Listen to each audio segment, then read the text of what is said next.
Every August 22nd, celebrations take place to mark Madras Day, the official commemoration of the founding of the city now known as Chennai. The conventional narrative holds that in 1639, two representatives of the British East India Company arrived at a desolate stretch of coastline. According to this version of history, they built a thriving metropolis out of what was then described as miles of no-man's sand.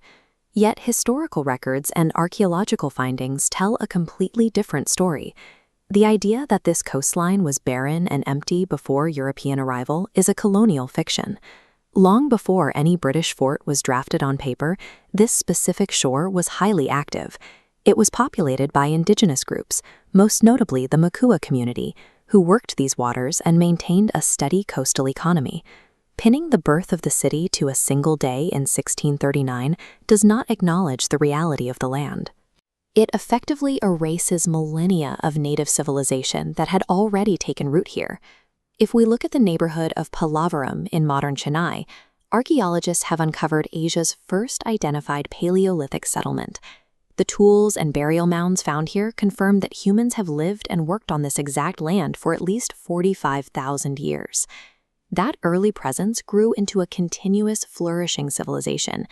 Tamil poetry, dating from 600 BCE to 300 CE, explicitly describes thriving settlements and active trade centers right in this region. Between the 5th and 10th centuries, the mighty Pallava dynasty controlled the coastal area. Their artistic brilliance is still standing today in the form of massive, intricate stone shore temples and rock-carved reliefs just down the coast at Mahabalipuram. This coastline was also a critical hub for international commerce. Local fishermen navigated the turbulent surf on wooden catamarans, trading textiles, spices, and ivory, with merchants arriving from ancient Greece and Rome. If this stretch of the Coromandel coast was already home to ancient empires and a bustling international trade network, we have to look closer at what actually happened in the summer of 1639. This map illustrates the precarious position of the British East India Company in 17th century India. They were struggling. Their trading posts in Surat, Agra, and Hooghly were failing, and they were steadily losing ground on the subcontinent. Pushed out of the north, they looked south to the Coromandel coast. But the rival Dutch East India Company already dominated this territory, operating nearly 10 heavily fortified factories stretching from Andhra all the way down to Nagapattinam, including a major stronghold nearby in Pulicat.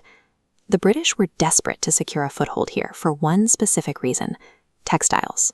This region was world-renowned for its expert weavers and kalamkari block-printed fabrics, which were highly prized both in Europe and the Far East. Running out of options, British representatives approached the local Nayak of Poonamali in August 1639. They negotiated a grant to settle on a small strip of land near the sea. The exact phrasing of that resulting land grant is revealing. The English translation of the document explicitly gives the British permission to use the area around, quote, our town of Madraspatnam.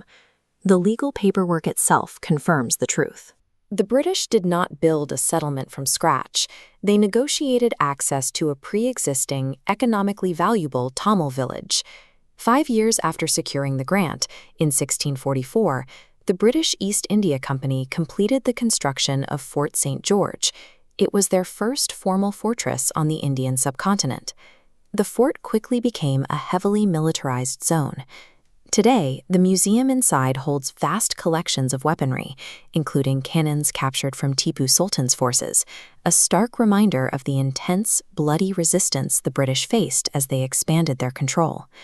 Alongside the military hardware, the British established an extensive administrative system. They minted their own Madras presidency currency and facilitated direct correspondence with the British monarchy, eventually leading to direct imperial rule over the subcontinent. As the settlement grew, the local terminology became strangely tangled. Historical land records from the period show that the British fort area was actually initially recorded as Chennapatnam, while the surrounding Indian village was labeled Madraspatnam. Over time, those names swapped and blurred, and by dropping their fortress into the middle of an existing community, the British fractured the area's identity, creating a dual existence that would take centuries of urban growth to fully reconcile. That imperial presence came to a definitive end on August 15, 1947. On that day, the first Indian national flag was hoisted directly over Fort St. George, signaling the end of British colonial rule. Instead of abandoning the structure, the newly independent nation immediately repurposed it. The heavy stone walls that once housed the East India Company became the active working seat of the Tamil Nadu Legislative Assembly.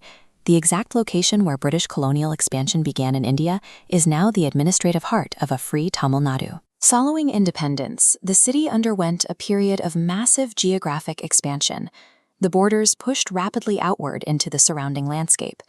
In its rapid expansion, the metropolis systematically absorbed much older, independent locations, like the historic village of Mylapore and ancient weaving hubs, folding their long documented histories into its expanding municipal border. Within those expanding borders, ancient traditions were actively resurrected and preserved. Institutions like Kalakshetra formalized the teaching of classical Indian dance and music, ensuring the region's deep cultural heritage survived rapid modernization. Today, those ancient art forms exist alongside immense industrial infrastructure, like the bustling 150-year-old Dr. MGR Chennai Central Railway Station, which keeps the modern economy moving day and night. Despite all the urban sprawl and concrete, the true anchor of the city remains the coastline. Along the vast stretch of Marina Beach, wooden fishing boats still navigate the surf, operating much like the Makua fishermen did thousands of years ago. Archaeology, ancient records, and the living culture of the coastline reveal a landscape far older than a 3-century-old colonial project.